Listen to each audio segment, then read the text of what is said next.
In this video, I want to discuss the importance of the sorting problem. So first, kind of a note. This is kind of a canonical example of a problem with many different solutions. I mentioned 3 sorting algorithms already in the previous video. I mentioned insertion sort, selection sort, and shell sort. There's actually a bunch more though. There's radix sort, counting sort, BOGO sort, quick sort, merge sort, and a bunch of other ones. If you go on Wikipedia and you search for, give me all the sorting algorithms, you're going to get a list a mile long. So this is kind of interesting, right? Normally when we look at problems, right, maybe somebody writes down, I want to do, X, Y, and Z, and they create an algorithm to do X, Y, and Z. Well, once they've created that first algorithm, they're good to go, right? They've solved their problem. Sorting is not really like that. And the reason is this.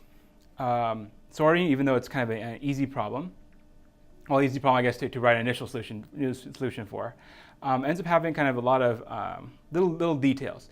Usually what happens is that all these different algorithms have kind of, well, each of these algorithms, right, will have their own approach. And these approaches basically have different performance or different results for different inputs, for different scenarios.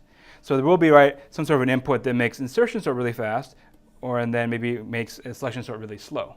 So even though they're going to solve the same problem, and I could give, any, in theory, right, I should be able to give any input to any of these algorithms, and they give me the result back, right? They give me a sorted array.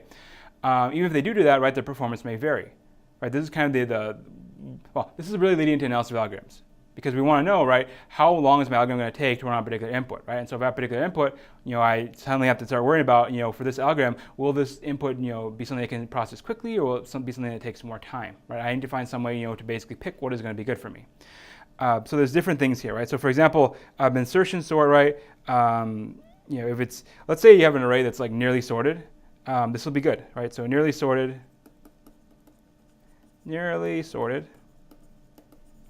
is fast for insertion sort, but for insertion sort, selection sort though, it's not slow, but it's like normal speed, we should say. Right? So it's like, well, hey, if I have an input that I think is nearly sorted, I probably want to go with insertion sort because it'll be fastest. Okay? So based on that input, right, you're going to have to pick your whatever algorithm you should actually be using.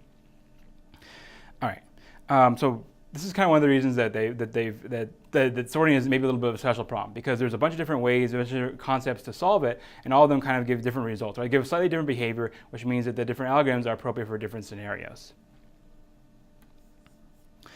Let's see. Third bullet point here. Okay. So some of the algorithms, right, make assumptions, right? And we'll probably talk about this more. But there's this idea, right, of a general sorting problem that's like, well, this is kind of like the most general way you could say something is sorted, right? We'll define it later. I know it's maybe sound a little hand-wavy right now, but in this definition of talking about what it means to be sorted, we can somehow add some constraints. We can maybe make things a little bit simpler. And when we make things a little bit simpler, or a little bit less general, what happens is we get kind of new sorting algorithms that can kind of benefit from those extra constraints, those assumptions we add, and give us faster performance. And we will talk about that a little bit. So that's radix sort, that's one example. Counting sort is also one of those. So yeah, there's a lot of different performance here, right? Let's see.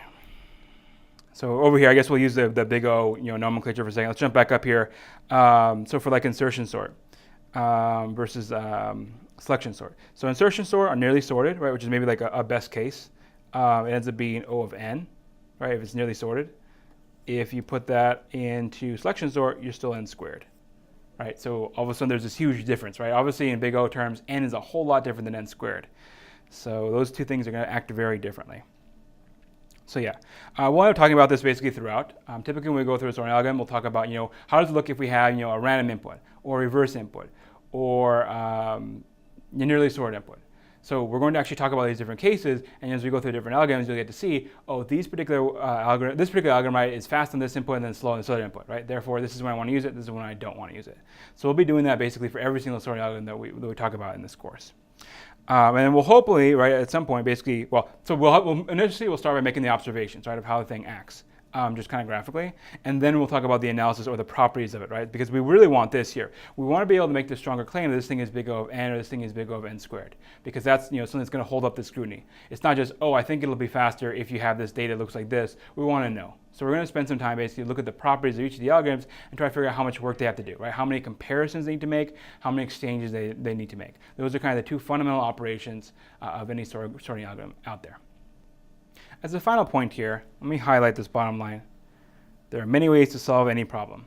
This is maybe something that people forget, right? Here, right, sorting, we're always saying, hey, we got a bunch of different algorithms, but sometimes people forget, right, is that for any problem, right, whether it's sorting or otherwise, there's always going to be different ways to solve it.